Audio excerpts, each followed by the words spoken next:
अस्सलाम वालेकुम दोस्तों, क्या हाल है? ठीक हो? खैर खैरियत है? मैं हाँ तुहारा अपना आमिर बात चीना ते तुसा मेरा चैनल दे पे आमिर चीना। तो दोस्तों जी मैं तो आपको पता है कि मैं मियाँ हाली दे विच आमी ते ट्रैफिक भी बंद है ते हुण सारा प्रोग्राम यकदम अचानक चेंज हो गई है। चेंज होने की मुराद इन्हें है कि मैं हुण इकराम वाले आखे कि मैं को घर छोड़ के आ, क्योंकि मेरा घर वास्ते रूह मंगदे मैंने 3-4 दिन थी गए। तो इकराम वाले आखे ठीक है भाई असां कट्ठे ही रहने हैं, मैं तेको छोड़ के आना। तो दोस्तों इकराम वाले भी तैयारी कर दी है तो मैं भी तैयारी कर दी है तो असां हुण वेंदे पे हैं वापस मनकेरा। लेकिन दोस्तों वीडियो शुरू करने तो पहले एक छोटी जी रिक्वेस्ट करेना होना, वो ये रिक्वेस्ट है कि तुसां जेड़े टाइम भी मेरी वीडियो चलानी है या मतलब जितने मेरे व्यूवर्स हैं जिन्हें को मेरी वीडियो वहदी है सब तो पहले ना लाइक किया करो, सब्सक्राइब किया करो और बेल आइकन का बटन ज़रूर दबाया करो, क्योंकि मैं इवें तुम्हारे कम चंगी चंगी वीडियो बना सकूँ। तो दोस्तों आज तक लोग शुरू करें हैं तो असा हम घर वास्ते करें हैं तैयारी। तो दोस्तों दुआओं में ज़रूर याद रखा करो कि अल्लाह पाक सारा ना खैर खैरियत नाल सफ़र गुजारे तो अस खैर खैरियत नाल बनिए। तो दोस्तों सारी तैयारी शुरू हो गई है तो मैं मतलब अस अपने कपड़े शपड़े तुसा दे पे भाई ये असा बैग अपना मुकम्मल यो कर गिदे। तो पहले मैं अपना ये देखो ना अडेप्टर जो मैं मोबाइल चार्ज करे ना वो मैं विसारी वहना तो शुक्र है मेरे को याद आ गई है, हालें सही थाई खड़े आसे तो ये मैं बैग अपना रेडी कर गिदा है तो असा हूँ निकलते हैं वापस। तो देवन तो वजन तो पहले सदका भी देना पोसी तो सदका भी देने हैं, क्योंकि सफ़र के टुरन तो पहले हमेशा सदका देना चाहिए। तो दोस्तों दुआ करनी वे तो इंशाअल्लाह मैं रस्ते चंगी चंगी वीडियो बनांदा वैसा जी मैं राती अपने सारे दोस्तों नाल शेयर भी करे। तो गड्डी खड़ी है गिराज दे विच ते असां आखे चलो भाई गिराज दे विच वहीं ते गड्डी कट गिने ते सन थोड़ा जा पैदल टुरना भाई गिराज थोड़ा जा दूर है। सफ़र करे सन इकराम उला ते उहदे बड़े भाई विआह उला भी ते असां एक होर दोस्त नूं भी आदे आए देखना चाह वो आंदे था, क्योंकि रस्ते दे गपशप दा भी मज़ा आ सी ना। दोस्तों मेरा इतना बहुत दिल लगा वधाई मैं बड़े मज़े दे विच वधा आमी, लेकिन हुण अज दूजा दिन इतना गर्मी बहुत ज़्यादा थी पई है, सादे इलाके नालों भी ज़्यादा गर्मी आई ते बस मैं आके मैं हुण घर रहना। हाँ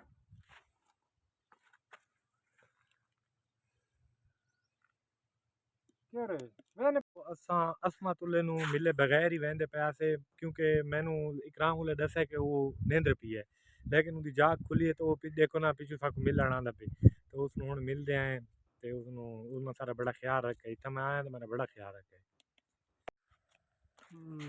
इजाजत असां हुण वहंदे पे पानी दी बोतल भरी ते तू हुण सारे कुल कढणा मैं आसा कल आसा गड्डी बैठा पहले कभी मोबाइल पानी भी चेक करना चाहिए, क्योंकि सफर के विच कुछ भी हो सकता है ते बंदा एहतियात करे।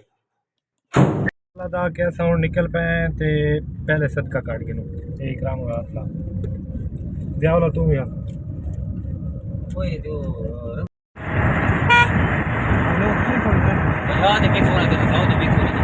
असां जहाज चौक मियाँ अली पहुंचते पे हाँ जहाज की वीडियो बनाने हैं। दोस्तों असां मियाँ अली पहुंचे ही आए तो सारी गड्डी का टायर पंचर थी गया है तो असां खड़े हैं हुण टायरां वाली दुकान ते उत्थों लवेंदे पे पंचर ते पंचर शंचर लवा के, क्योंकि सफ़र लंबा है ना असां आते हैं भाई चलो एक सही तरीके नाल बंदा वने जो रस्ते से परेशानी न थी वे कितना ही पंचर की दुकान होती है तो कितना ही नहीं होती।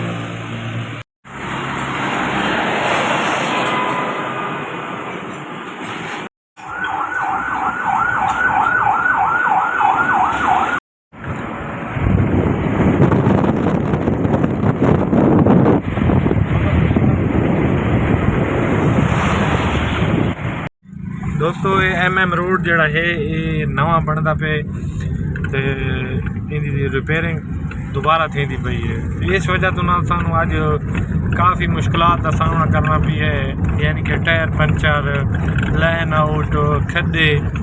इस वजह तो ना बहरहाल असा हुण इस टाइम एक स्टाफ आंदा है हाँ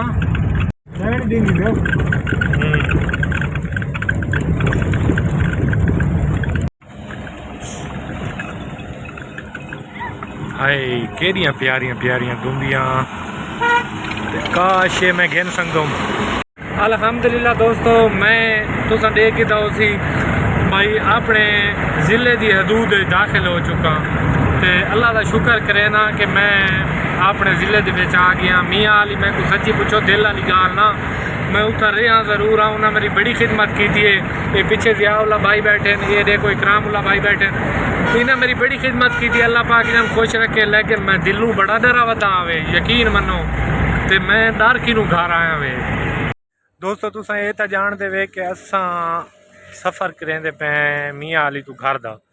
लेकिन गल ये है भाई असा 3 बजे टुरे हैं। हूँ तकरीबन टाइम थी पी है 6:30 का।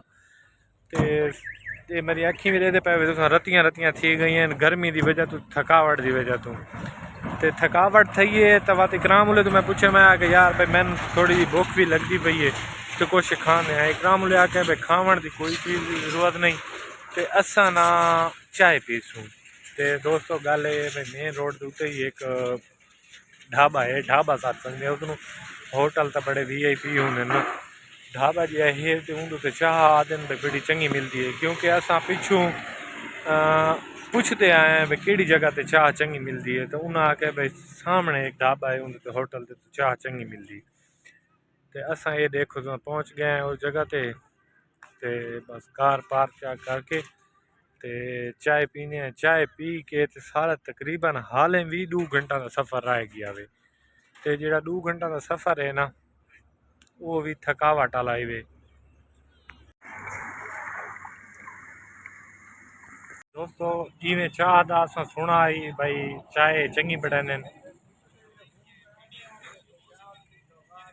वाकई चाय बहुत कड़क ते जबरदस्त है ड्राइवर वाली चाह है।